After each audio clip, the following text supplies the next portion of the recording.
rupees 24.38, 62.29 to 86.67 for diesel.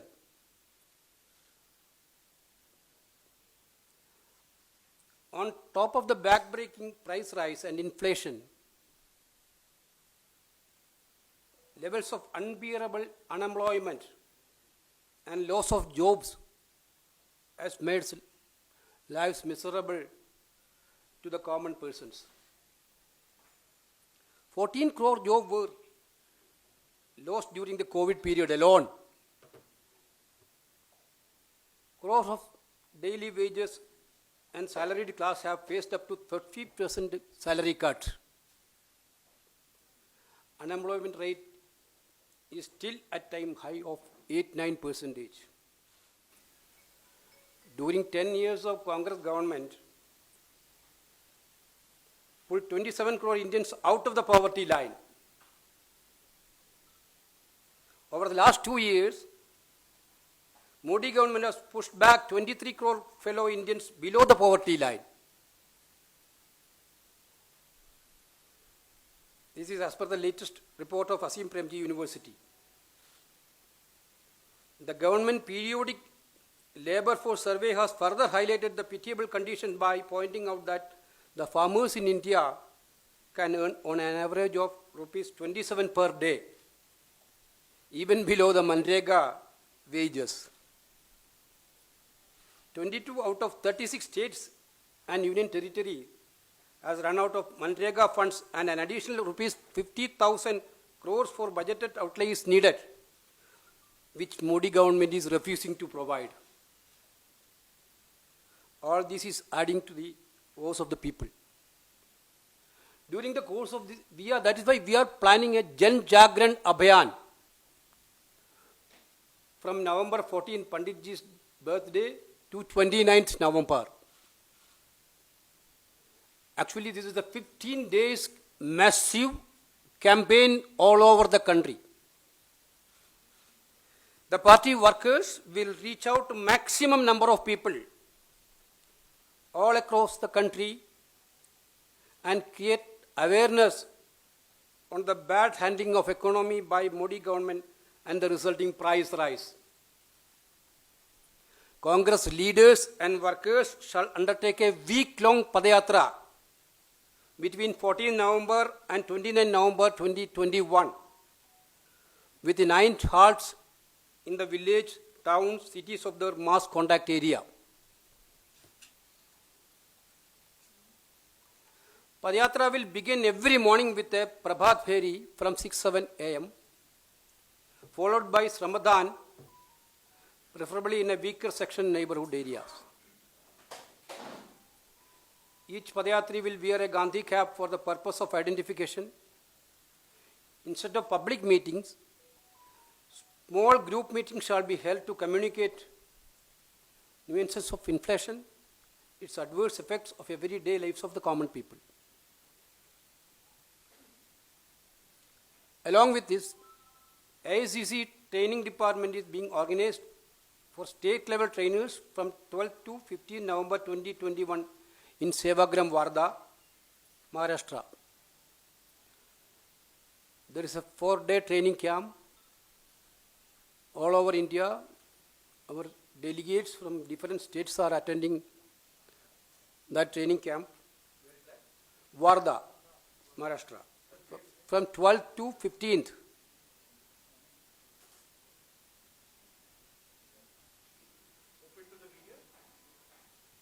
Beginning session. Wait for questions, please. Let Digvijayji will tell you in detail. On one day, on 14th November, training would be exclusively imparted on the issues pertaining to the Jan Jagran Abhiyan. The state level trainers, in consultation with the respective Pradesh Congress committees, shall do a 1-day training program at the Parliament, Assembly and sector, comprising of 5, 7, 10 booths, with the help of trainers from the above mentioned areas. For the Jan Jagran Abhiyan, AICC Social Media Department shall launch a social media campaign via press conference in Delhi on 12th November 2021. It is expected that all the participants of the Jan Jagran Abhiyan with the social media account shall post their activities on different social media platforms. AICC and PCC shall do live streaming of senior Congress leaders of the respective mass contact programs. AICC shall be issuing a toll-free number on which the participants of the Jan Jagran Abhiyan and those supporting it can register themselves through a missed call. Also, Congress membership drive is also we already launched from November 1st onwards. We expect all to register themselves to Congress members too. Those who are participating in this Abhiyan will get an opportunity to become the members of the Congress party also. AICC also launching the logo of Jan Jagran Abhiyan, recalling the famous Danti March and releasing pamphlet with facts about the price rise, its repercussions and questionnaire about people's prevailing predicament. National level, we have set up a 9-member control room in the AICC to monitor these agitations. The AICC control room will be monitoring the activities of the Jan Jagran Abhiyan in the states through the control room set up by the PCC in the respective states. As on today, we have fully functional control rooms in 28 states and 88 senior leaders are working in these control rooms.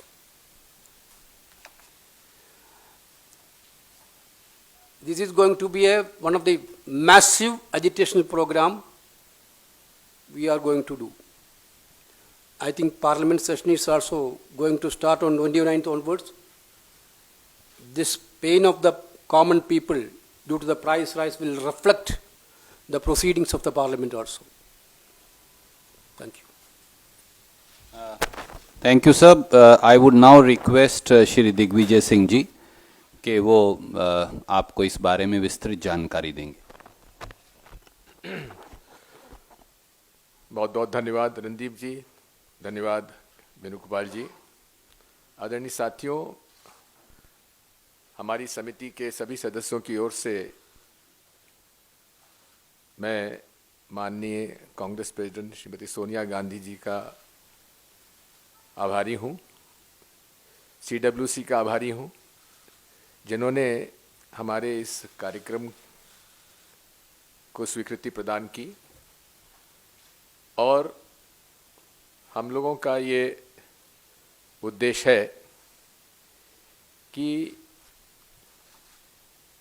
इस देश में जिस प्रकार से नोटबंदी से लेकर GST और GST से लेकर कोविड हैंडलिंग में जिस प्रकार से इस देश की अर्थव्यवस्था बिगड़ी है और जो गरीब और यहाँ तक कि मध्यम वर्गीय परिवार हैं, उनको अपने परिवार के बजट को बैलेंस करने में भी दिक्कत आ रही है. इस पूरे अभियान को हम लोग जन जन तक पहुंचाने का हमारा संकल्प है. और पहले महंगाई का हम लोगों ने विषय लिया है, उसके बाद बेरोजगारी भी है, किसान की समस्याएं भी हैं, मजदूरों की समस्याएं भी हैं, अनेक और समस्याएं हैं, उनको भी इसी के माध्यम से हम लोग आगे लेते जाएंगे. मैं माननीय वेणुगोपाल जी का आभारी हूँ, AICC का आभारी हूँ, जिन्होंने हमारी इस पूरी समिति का पूरा सहयोग किया. और हमें विश्वास है कि आप सभी के माध्यम से हम जन जन तक अपनी आवाज़ पहुंचा पाएंगे. माननीय वेणुगोपाल जी ने काफ़ी विस्तार से सारी बातें आपको बताई हैं. हाँ, आप काफ़ी विस्तार से आपको सारी बातें बताई हैं. यदि किसी को प्रश्न पूछना हो तो मैं उत्तर दे दूंगा.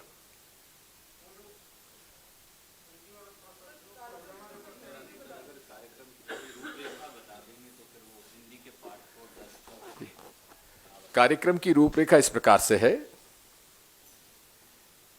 कांग्रेस पार्टी ने ये महसूस किया कि हम लोगों के जितने भी ये आंदोलन होते हैं वो हमारे कांग्रेस के कार्यकर्ता उसमें शामिल होते हैं। जिस प्रकार से जनमानस को इसमें शामिल होने की आवश्यकता है वो नहीं हो पाते हैं। इसलिए माननीय सोनिया गांधी जी ने सस्टेन्ड एजुटेशन प्रोग्राम के बारे में समिति बनाई थी और उसकी शुरुआत करने के लिए हमें ट्रेनर्स की आवश्यकता थी, स्वाभाविक है। और इस ट्रेनिंग प्रोग्राम में माननीय सचिन राव जी जो वर्धा में ट्रेनिंग प्रोग्राम चला रहे हैं, उनसे संपर्क करने के बाद एक दिन का ट्रेनिंग प्रोग्राम हमारे जो स्टेट ट्रेनर्स होंगे उनको 14 नवंबर को वो एक दिन के ट्रेनिंग प्रोग्राम में उन्हें शामिल करने के लिए सारे नाम तय हो गए हैं और वो वहाँ पर पहुँच रहे हैं। ये ट्रेनर्स जो हैं हर पार्लियामेंट से 10 लोग, हर असेंबली से 10 लोग और हर सेक्टर से लगभग 20 लोगों की ट्रेनिंग एजुकेशनल प्रोग्राम को किस तरह से जन जन तक पहुंचाना है उसके बारे में उनको दी जाएगी। उसके लिए पैम्फलेट तैयार किया गया है, जिस पैम्फलेट में हम लोगों ने जनमानस से महंगाई के बारे में प्रश्न पूछे हैं और उनका प्रश्नों का उत्तर भी उस पैम्फलेट की दूसरी तरफ हमने देने का प्रयास किया है। ये भी कहा गया है कि सभी माननीय कांग्रेस के लीडर्स 14 नवंबर से 29 नवंबर के बीच में 7 दिन की पदयात्रा करें। ये जरूरी नहीं कि एक बार में ही लगातार 7 दिन में करें, 2-2, 3-3 दिन के बाद भी वो कर सकते हैं, लेकिन प्रयास इस प्रकार का करें कि वे इन 15 दिन में 7 दिन की पदयात्रा करें और रात को वहीं रुकें। पब्लिक मीटिंग्स नहीं होंगी, चर्चा होगी, ग्रुप मीटिंग्स होंगी और लोगों से एक जीवित जनसंपर्क स्थापित करने का प्रयास किया जाएगा। आजकल ज़माना सोशल मीडिया का भी है, नेट का भी है। हमारा AICC का जो सोशल मीडिया डिपार्टमेंट है, काफ़ी अच्छी तरीके से उन्होंने पूरे देश में सोशल मीडिया का कांग्रेस पार्टी का ताना बाना निर्मित किया है। उसका उपयोग भी हमारे इस कैंपेन के लिए किया जाएगा और विस्तार से सोशल मीडिया कैंपेन हमारा क्या होगा, उसके लोगो क्या होगा, उसका टोल फ्री नंबर क्या होगा, ये 12 तारीख को प्रेस कॉन्फ्रेंस यहाँ पे करके आपको बताया जाएगा। थीम किस प्रकार से थीम सॉन्ग होंगे, ये पूरा आपको 12 तारीख को बताया जाएगा। इसी के साथ साथ डेटा डिपार्टमेंट हमारा जो है AICC का, जितने लोग इसमें शामिल होंगे उनसे टोल फ्री नंबर पर मिस्ड कॉल देने के लिए कहा जाएगा और मिस्ड कॉल आने पर उनके पास OTP भेजा जाएगा। उस OTP पर वो अपना रिप्लाई जैसे करेंगे तो उसको एक फॉर्म हम लोग बनाया है, वो भी आपको 12 तारीख को बता देंगे। उस पर वो फॉर्म भर के डिजिटली यहाँ पे ऑनलाइन भेज देंगे।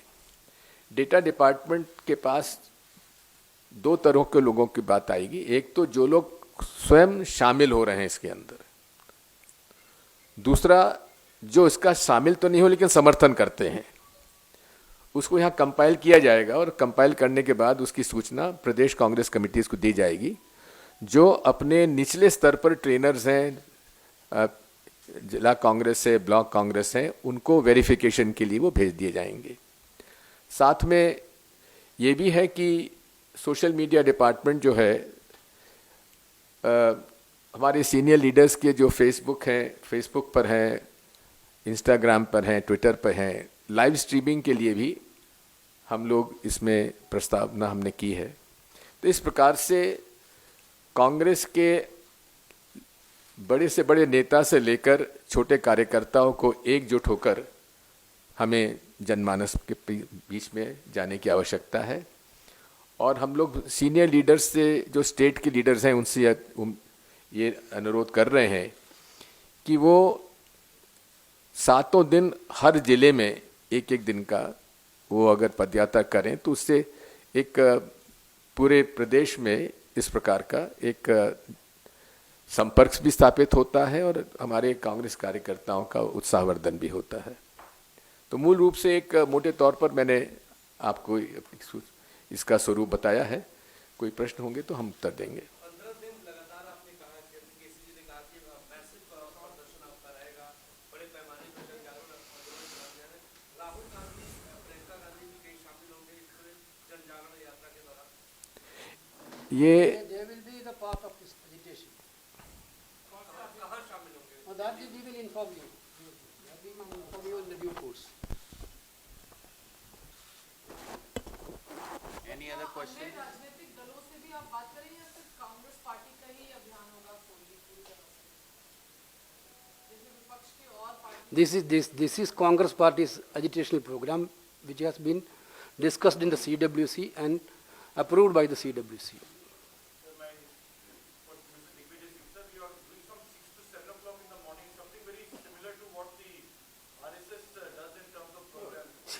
don't compare the two, for God's sake.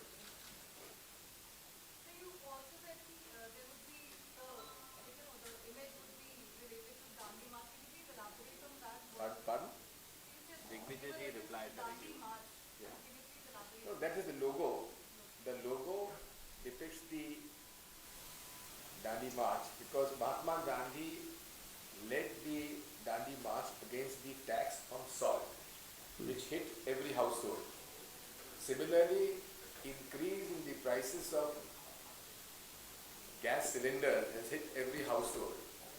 The inflation has hit every household. And it will be women-centric because when Mahatma Gandhi announced that he will take up a Dandi March on the issue of tax increase on salt, there were a lot of people who were very apprehensive of this idea. He said, don't worry, if you don't come, I don't mind, but women will join us. And you will be surprised that out of a total crowd of about 39,000 on the day when he reached Dandi for salt satyagraha, 19,000 were women. So this inflation agitation would be more of women-centric also. That is why we have in the logo included the Dandi March as one of the indicators. Which of these states? Is it Uttar Pradesh, going states, or is it just All over India. All over India. sir? Basically, this is to help up in membership. That is the whole idea. Just to revitalize. No, to fight for the common people. Why you are diluting it? It is a fight for the common people. Conclude होगा तो parliament session उसी दिन से शुरू होगा। क्या parliament में घिराव या पार्लियामेंट में कोई प्रोटेस्ट का प्लान है उस दिन? That we have not decided so far. We will take a call on that. And the farmers are agitating, sir. They say they will do rallies every day to Parliament. Will Congress Party, because earlier you all gave some support, Mr. Digvijay said that you publicly supporting this. This time No, will you we are all... not totally publicly supporting farmers. Definitely. Sir, इस मार्च के दौरान क्या केंद्रीय मुद्दों के ऊपर ही विरोध रहेगा कि राज्य स्तर के जो मुद्दे हैं ज्वलन जिससे जनता परेशान है उन्हें भी इस मार्च के दौरान उठाया जाएगा या सिर्फ नेशन वाइड इशूज है? We are now focusing on price rise. Of course, this is Digvijay ji already pointed out that this will be the first among the issues, price rise. After that, we will go for unemployment. We will go for farmers issue. Like we will go.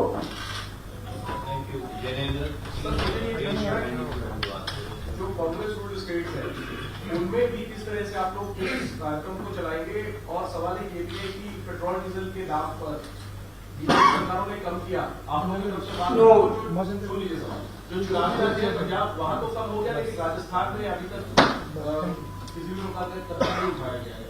तो क्या कांग्रेस अपनी तरफ से भी कुछ कदम उठाएगी, कुछ model? Uttar Pradesh भी चुनावी राज्य है, उत्तराखंड भी चुनावी राज्य है, not only Punjab. This is very clear. आप समझे नहीं सवाल? Yeah, I understood. आपकी सरकार ने कम किया, राजस्थान में भी आपकी Yeah, that's why I am telling. Not only you told us Punjab is done because of the election going state. Uttar Pradesh is also going election. Uttarakhand is also going for election. This is not the Congress party has done very clearly. You can see that the VAT rate of petrol diesel is very much less in Chhattisgarh, as far as Chhattisgarh government is concerned. Punjab, you can see they reduced to 10 rupees for petrol and 5 rupees for diesel. Now it is also become one of the reduced rate all over the country. As far as Rajasthan is concerned, they have reduced the VAT rate of 2 rupees in January itself. Now also, I think that party think that they will do something more to reduce the pain of the common people. That we are believing. Our stand is very clear, but this is not the responsibility of the state government. Government of India is totally responsible for entire episode. This price rise, LPG, petrol, diesel price rise is happening only because of the policies of the central government. Therefore, the central government has to reduce their excise duty. When UPA was in power, only 9 rupees. Now it is 33. Therefore, don't justify with these arguments. Therefore, our aim is very clear to ease the pain of the common people. Congress के जो बड़े नेता मार्च में या पद यात्रा में शामिल होंगे तो जो जिस स्टेट से आते हैं उस स्टेट में ही होंगे, जैसे दिग्विजय सिंह जी मध्य प्रदेश की बजाय उत्तर प्रदेश में जा सकते हैं, आजाद जी कश्मीर की बजाय मध्य प्रदेश में भी जाकर पद यात्रा करेंगे, ऐसा कुछ प्रोग्राम? इसमें राज्यों के नेताओं को अपने ही राज्य में पदयात्रा करनी है और यदि एआईसीसी डायरेक्शन देगी तो दूसरे राज्यों में लोग जा सकते हैं, लेकिन एआईसीसी के डायरेक्शन में सारा काम होगा। No, we already told our general secretaries and in charges, they should go their respective in charge states. All other senior leaders will be participating in their respective home states. This is what the Arun ji, sir ये जो कार्यक्रम होगा वो AICC जारी करेगी या दिग्विजय सिंह जी आपकी committee जारी करेगी, और क्या इन नेताओं को व्यक्तिगत रूप से आप बताएंगे?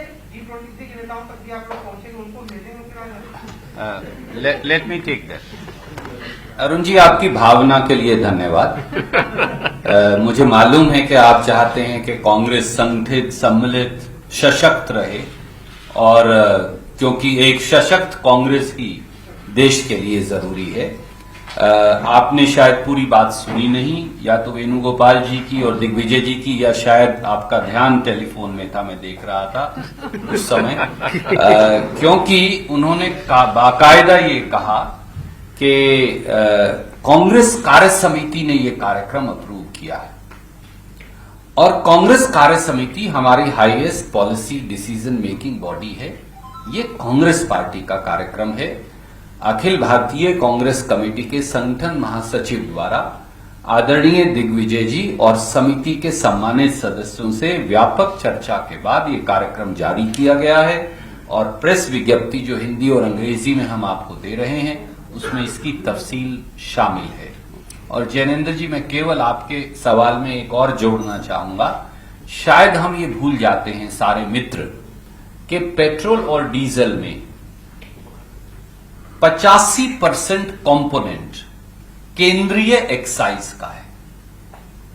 जब आदरणीय केसी वेणुगोपाल जी बता रहे थे, मैं फिर आपका ध्यान आकर्षित करूंगा, हालांकि शायद हम सैकड़ों बार ये बात बता चुके। कांग्रेस ने 2014 में जब सत्ता छोड़ी तो डीजल पर केंद्रीय एक्साइज शुल्क 3 रुपया 56 पैसे लीटर था। आज कम करने के बाद भी वो 28 रुपया प्रति लीटर है। तो अगर आप इसे 2014 के, और उस समय कच्चे तेल की कीमत $108 प्रति बैरल थी, आज $80 प्रति बैरल है। अगर आप कांग्रेस के बराबर भी कर दें तो 24 रुपया लीटर तो डीजल कम हो जाएगा। पेट्रोल पर केंद्रीय कांग्रेस शुल्क, केंद्रीय एक्साइज शुल्क 9 रुपया 48 पैसे प्रति लीटर था जब कांग्रेस ने सरकार छोड़ी, और आज कम करने के बावजूद भी वो लगभग 29 रुपया लीटर है। तो 21 रुपया लीटर पेट्रोल कम हो जाएगा अगर कांग्रेस की सरकार के बराबर कर दें तो। जो प्रांतों का वैट है वो केवल 8 से 12% ही है पेट्रोल डीजल की कीमत का। इसलिए उसमें 50 पैसे 1 रुपया कम करने का बहुत ज्यादा 2-4 रुपये का अंतर हो सकता है। जिस दिन मोदी जी 23 लाख करोड़ की लूट जो वो 7 साल में कर चुके पेट्रोल और डीजल पर एक्साइज की वसूली से, वो सरदार मनमोहन सिंह जी और सोनिया गांधी जी और कांग्रेस की सरकार के बराबर कर देंगे। इस देश में पेट्रोल की कीमत 40 से 45 रुपया, 50 रुपया लीटर और डीजल उससे 5 से 10 रुपया सस्ता हो जाएगा। Yes ma'am, sorry I miss that. आपने कहा कि ये सीरीज सस्टेन है, तो ये पहला प्राइस राइज का मुद्दा है। इसके और कौन-कौन से इश्यूज हैं और प्राइस राइज का जो मुद्दा सिलेक्ट किया गया, सो थोड़ा अगर elaborate Digvijay ji will take that question because I have already, in fact, both of us, Venugopal ji and I both have conveyed. This is the first. We'll take up unemployment, Kisan, the labor, and selling of assets. All that will be a part of this program. Okay. Last question, Mohit ji. मेरा सवाल ये है कि Rafale को लेकर लगातार दस्तावेजी खुलासे हो रहे हैं। भारतीय जनता पार्टी भी खुलासा कर रही है, आप भी कर रहे हैं। भारतीय जनता पार्टी ने एक नया आरोप आप लोगों के ऊपर लगाया कि 2007 से लेकर 2012 तक कमीशन की है। किस तरीके से देखते हैं बीजेपी की इन आरोपों को? मेरे साथी पवन खेड़ा जी ने तफसील से कल इस पूरे मामले को जनता के पटल पर रखा था, पर मैं संक्षिप्त में 3 लाइन आपको कहूंगा ताकि दिग्विजय जी की ये जो मौजूदा आज हमने बात की है उसे डाइल्यूट ना हो। नंबर 1, मोदी जी ये बता दें देश को कि उन्होंने राफेल में भ्रष्टाचार, no bribery, no commission, no middleman की क्लॉज प्रधानमंत्री ने क्यों हटाई थी, वो भी डिफेंस प्रोक्योरमेंट प्रोसीजर की वायलेशन में? क्या वो किसी के भ्रष्टाचार को प्रोटेक्ट कर रहे थे? दूसरा, मोदी जी ये बता दें 3 अक्टूबर को बीजेपी के 2 केंद्रीय मंत्री सीबीआई को दरखास्त देते हैं, 18 अक्टूबर को कमीशन के सबूत सीबीआई को मिलते हैं और 23 अक्टूबर की रात को 1 बजे इस देश के इतिहास में पहली बार मोदी जी सीबीआई के प्रमुख को हटाते हैं। क्या इसलिए कि उसकी कहीं जांच होने वाली थी? और तीसरा और आखिरी सवाल का एक जवाब वो और दे दें। सारे सबूत आपके पास हैं, 2018 से आपके पास हैं। राहुल गांधी जी, कांग्रेस पार्टी बार बार कहती रही है कि भैया चौकीदार चोर है, क्योंकि 526 करोड़ का जहाज आपने 1670 करोड़ में खरीदा। जो जहाज हम 526 करोड़ में विद ट्रांसफर ऑफ टेक्नोलॉजी खरीद रहे थे राफेल, वो आपने 1670 करोड़ रुपया विदाउट ट्रांसफर ऑफ टेक्नोलॉजी खरीदा। यानी देश के एक्सचेकर को 42,000 करोड़ का चूना लगा। ये 10, 20, 50, 60 करोड़ कमीशन का मामला नहीं है।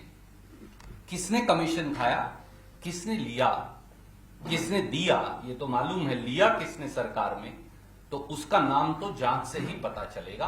जांच से क्यों भाग रहे हैं? धन्यवाद। Will do it separately. नमस्कार, मैं हूं मानक गुप्ता। अगर आपको हमारा ये वीडियो पसंद आया हो तो इसे लाइक और शेयर जरूर करें, और हां, हमें सब्सक्राइब और फॉलो करना ना भूलें ताकि आप देश और दुनिया की कोई खबर मिस ना करें। तो जुड़े रहिए हमारे साथ और देखते रहिए न्यूज़ 24।